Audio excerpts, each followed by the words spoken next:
Voilà du petit épeautre qui a germé, le quinoa qui a germé.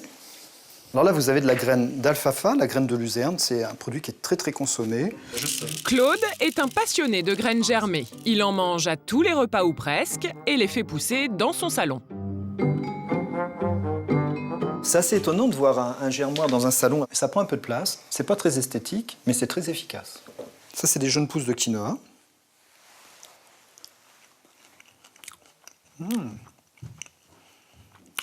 C'est un petit peu amer, c'est un petit peu épicé. C'est sympa comme tout. Ce que Claude apprécie dans les graines germées, c'est qu'elles lui apportent des vitamines, des protéines et des oligo-éléments.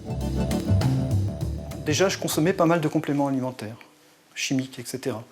Et donc, voilà, je me suis dit, mais il y a sans doute les compléments alimentaires, ils sont fabriqués à base de plantes. Pourquoi pas consommer directement les plantes fraîches? Et c'est vrai que les plantes fraîches sont sensationnelles, quoi. Vous avez à la fois du goût, des textures, et en même temps, dire, tous les enzymes, toutes les qualités nutritives sont là, ça explose de partout. Voilà, c'est magnifique. Ces graines anciennes connaissent une nouvelle jeunesse. Les magazines féminins nous conseillent d'en manger pour leurs bienfaits. L'épeautre, vieux cousin du blé, est très riche en magnésium.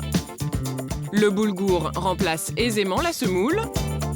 Le quinoa est un champion des protéines. Pour apprivoiser ces graines, il existe des cours de cuisine ou alors il faut juste les faire germer comme Claude.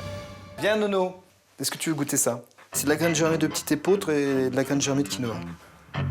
Mais manger des graines, ça peut paraître surprenant. Comment tu trouves ça? Là, je les aime pas trop et j'aime pas leur goût.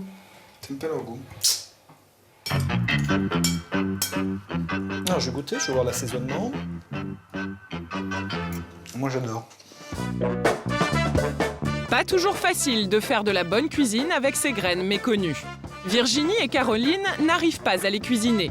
Seule solution, un retour à l'école de cuisine. Ce que nous voulons faire aujourd'hui avec la nourriture, c'est bien s'alimenter, donner à nos enfants aussi des bonnes bases d'alimentation, mais nous ne savons pas toujours les cuisiner. Vous pouvez regarder, c'est pas marqué combien de temps il faut que ça cuise. Comment voulez-vous que les gens ils vont suivre, mais c'est pas marqué mijoter, laisser mijoter à feu doux. Mais combien de temps? Une demi-heure, une heure, trois quarts d'heure?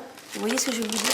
Donc c'est ça qui empêche aussi les gens. Les gens ils sont pressés, ils n'ont pas beaucoup de temps, donc il faut absolument que ça soit expliqué, ou en tout cas enseigné. Geneviève va initier les mamans à sa toute nouvelle trouvaille, le boulgour cantonais. Les proportions, c'est 1 verre de boulgour pour 2 verres d'eau. Pour cuire cette graine de blé concassé, comptez 8 à 10 minutes, soit 2 fois moins longtemps que pour le riz. Et comme pour du riz cantonais, des œufs brouillés, du jambon finement coupé, quelques crevettes et le tour est joué. Donc pour donner envie, en fin de compte, il faut mettre des choses ici colorées. C'est important. Ça suscite le goût, en fait.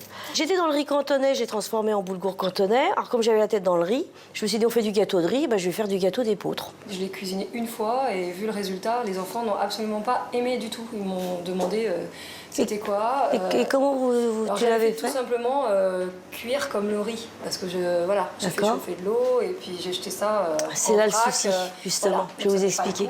C'était fade. C'est pour ça c'est une technique de cuisson. À feu doux, 1 heure au moins, et avec beaucoup d'eau. D'accord. Les ingrédients sont les mêmes que pour le riz au lait. Le chef a une astuce pour que les graines d'épeautre n'alourdissent pas le gâteau. Ma petite technique à moi, c'est d'incorporer du blanc d'œuf. D'accord, ce qui fait que ça va alléger la préparation. À peine 12 minutes plus tard, Attention, c'est chaud. il ne reste plus qu'à déguster. Alors, qu'en pensez-vous? Écoute, c'est curieux. C'est la première chose que je trouve, c'est curieux. Parce qu'en fait, il y a les petites graines d'épeautre. C'est croquant. L'épeautre, il a un goût. C'est la première fois que je mange le quinoa. Et je trouve ça, mais vraiment, c'est frais, c'est croquant. Une petite saveur. Effectivement, c'est vrai que ça change réellement de ce que l'on a l'habitude de manger. C'est original. Pas bien fait. Ces graines, plus riches en protéines, ont tout pour séduire. Mais peut-on les substituer à la viande? Réponse du docteur Agege, nutritionniste. Alors, ces aliments, je les conseille parce que ça permet un apport alternatif de protéines. On peut diminuer tout ce qui est d'origine animale si on va se diriger vers ces aliments qui sont plus riches en protéines.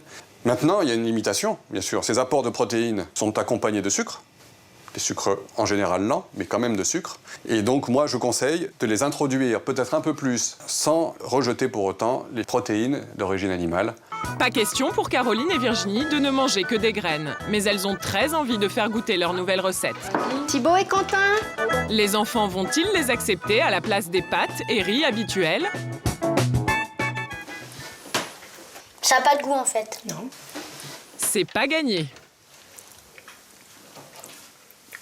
Ça ressemble un peu à la semoule. C'est la même céréale, mais comme tu dirais du riz, quand je fais du riz au lait, C'est meilleur. c'est meilleur. Je trouve que c'est meilleur. Ça pourrait remplacer les pâtes parce qu'en fin de compte, les pâtes, c'est toujours de la sauce tomate, du gruyère. Là, les saveurs que l'on peut apporter sont vraiment complètes. On peut ajouter aussi des touches sucrées, des agrumes, et c'est vraiment une façon de cuisiner qui peut, à mon sens, être que positive, avec un coût de revient pas plus cher que le riz et les pâtes. Voilà les enfants, prenez-en de la graine.